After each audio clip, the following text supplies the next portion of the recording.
Hi there, I am Kristen and this is Carrie, and we are both certified athletic trainers with Solano College Sports Medicine.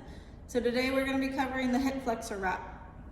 So to start off, a couple supplies that you need is a double length 6-inch elastic wrap, a heel lift, and 1.5-inch white tape or any type of elastic sticky tape. This is used for a hip flexor strain.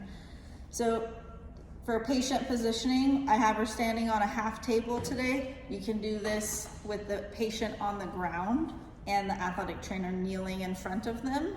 You can do this on a regular length height table. I'm just a little short, so I can't always reach everybody. So for patient positioning, we're gonna have her standing in a slightly lunge position. I'm gonna use the heel lift. It's gonna go right under the heel of the leg that we're wrapping. So most of her weight is through her back leg. Front leg is nice and relaxed for us to wrap, okay? And you wanna be aware of what the patient is wearing. So today she just has some sweatpants on.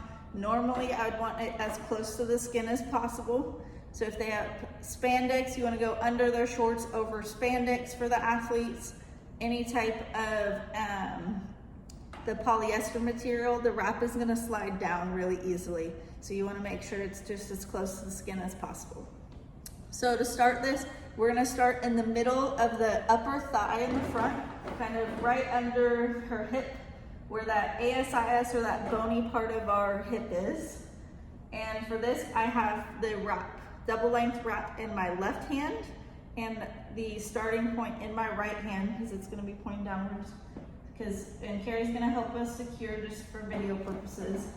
Okay, I'm gonna go around, so I'm gonna pull to the outside of her thigh, around the back, coming up in the middle of the legs, and that's one time around.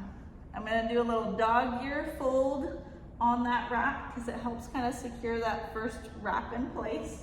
I'm gonna do that for one more time, going kind of towards the outside, wrapping around the back to the front.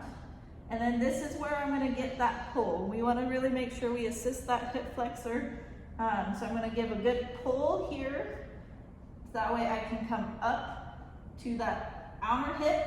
I'm gonna go around the back. I'm gonna cut to the lower abdomen. And then I kind of hit that starting point in the front again, where I'm gonna continue around the back of the thigh, up through the middle, kind of in that groin area. And then I'm gonna pull up again, making sure I get enough pull there, around the back, lower abdomen, front, and there. So right now I kind of only have a couple inches of wrap left. I wanna make sure I just can secure it on the quad well. So I'm gonna kind of end, kind of middle thigh there. So Carrie's gonna help us hold for taping. I'm gonna use that 1.5-inch white tape. I'm gonna go a couple inches on one side, making sure I'm pulling, securing a couple inches on the other side. With the 1.5-inch white tape, I don't want to go all the way around the thigh because it's just going to get a little tight for the athlete and a little uncomfortable. If you have stretchy elastic tape, to go all the way around the thigh would be totally acceptable. And there is our hip flexor.